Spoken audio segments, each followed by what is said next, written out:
A cupcake with bright frosting appears against a white background. It hops forward and gasps as it discovers 3 muffin pans that exactly look like braille cells. 7 more brightly colored cupcakes appear.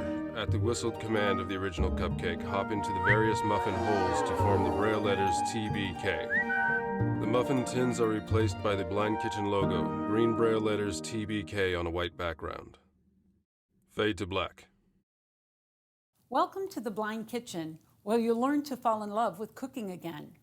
I'm your host, Deborah Erickson, and today's episode, we're going to talk about the first aid kit. Deborah is wearing earrings that resemble a first aid kit. She is wearing a bright pink chef's coat and a white apron with the Blind Kitchen logo. Safety is the #1 priority in the Blind Kitchen. What we're going to talk about with this first aid kits are only minor cuts or burns related to your cooking in your kitchen. And you may say, Deborah, why do I need a first aid kit? I already have one in the next room in the house, and it's a bigger one. I got a lot more stuff in it. And I would say, yes, you probably do, but I think you're gonna like this one for your kitchen. It's gonna get you back to cooking quicker if you ever have a minor cut or burn that needs to be treated. I wanna put an emphasis on that. If the burn or cut is anything more than minor, stop cooking and go get help immediately. This first aid kit is only meant for very minor cuts and burns. So I'm holding my first aid kit in my hands.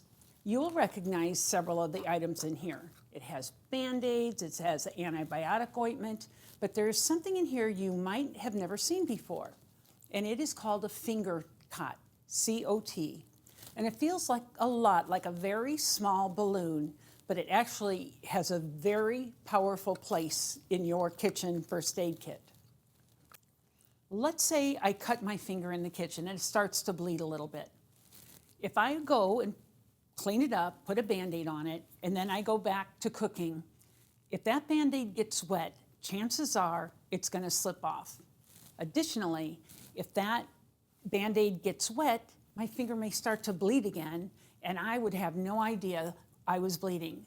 And trust me, no one wants my DNA in their food, either from a Band-Aid or from my blood.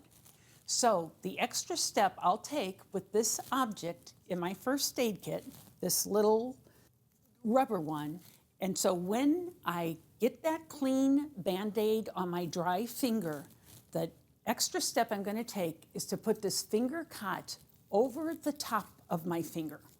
I am going to run, unrolling this finger cot all the way down my hand. And the reasons for this are threefold. #1, it's going to put extra pressure on that Band-Aid to help stop any bleeding, because let's face it, it's tight. Secondly, it's going to help keep moisture away from that Band-Aid so it won't invisibly fall into the food and we can't see it to locate it. The most important thing is you are going to know if this comes off your finger. It is not going to happen quickly, easily, or invisibly. You will feel it unrolling down your finger because it's taut. Thank you for being a member of the Blind Kitchen community. And know that you can get back to cooking quickly after a slight injury with your new first aid kit without even having to leave your kitchen.